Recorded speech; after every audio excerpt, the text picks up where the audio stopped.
Okay, May, June 22, Pure 1 paper, 1-1.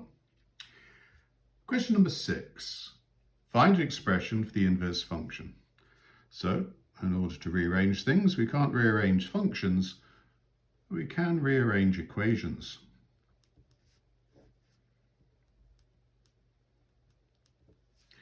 Now, remembering that the relationship between a function and its inverse is that it is a reflection in the line y equals x. So in other words, when we reflect in the line y equals x, we exchange the x values and the y values. So that's the reason that we switch the variables here. Whoops, switch the variables, make that one y as well. Whoops. And now we've got to make y the subject. So we need to get all our terms in y on one side of the equation and everything else on the other. So the first thing we'll do is going to multiply through by y squared plus 4. So I've got x times y squared. I've got x times 4.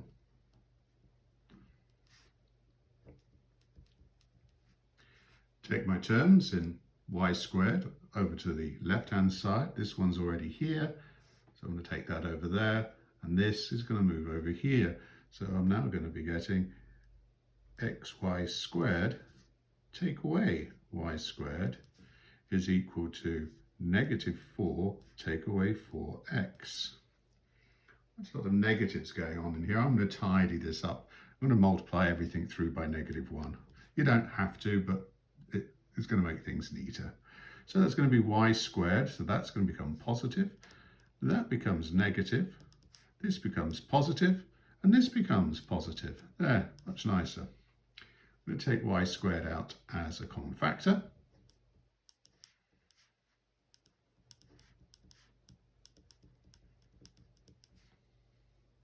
Divide both sides by 1 minus x.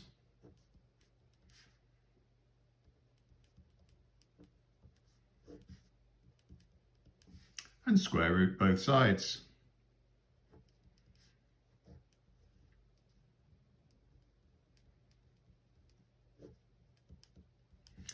And write that as my inverse function.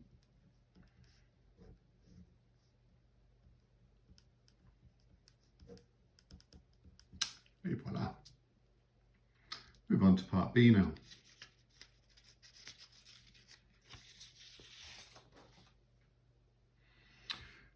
To show that that can be expressed as that. Well, this is what we had for our original function, didn't we? That's f of x there. So let's show that that can be expressed as that. There'll be a reason for it because we've got a hence coming along here. So show that that can be expressed as that, not that way around. So I've got to start with this.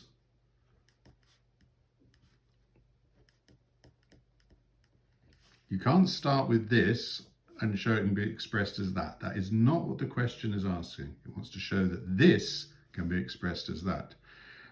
This is a single fraction, just like with trig identities.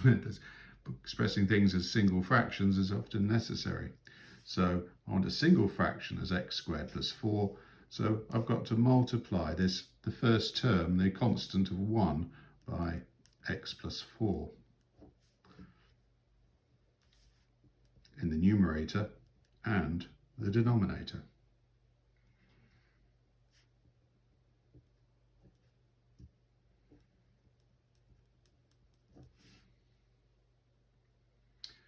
We've got a common denominator, so I've got 1 times x squared, 1 times 4,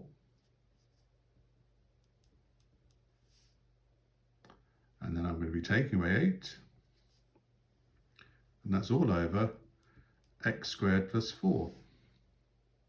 And 4 subtract 8 is negative 4. Et voila. There we are. Pot pickers.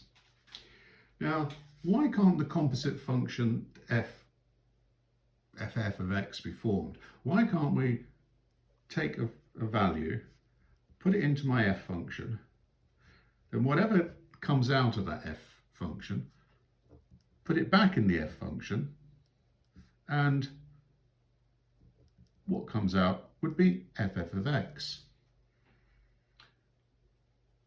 Remember, there's never any extra information from Cambridge questions. Let's go back here, the first one. Look at that.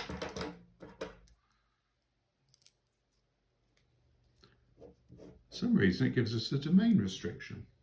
Let's have a look at this domain restriction quite carefully, because I can only feed in numbers greater than 2 into an f function. And if the entire output here are numbers which aren't greater than 2, then I can't respect the domain of this. The domain of f of x is x must be greater than 2. Now, we've just done something in part 1 here. So I want to have a look at this. So if I'm saying that f of x can be written as this as well, what I can see is that the range of this function, what's coming out here? Well, when x has to be greater than 2, so let's see, so that my range is like the vertical amount. So I'll investigate what happens at f of 2, and we can see that's 8 over 6, 1 minus 8 over 6, which is minus 2/6, negative 1/3. So I can't have that. And so my f of 2, so I've got this coordinate which I can't have, which is the coordinate 2 minus 1/3. And anything else, let's try. So when I get to 3, for example, I get 1 minus 8 over 7.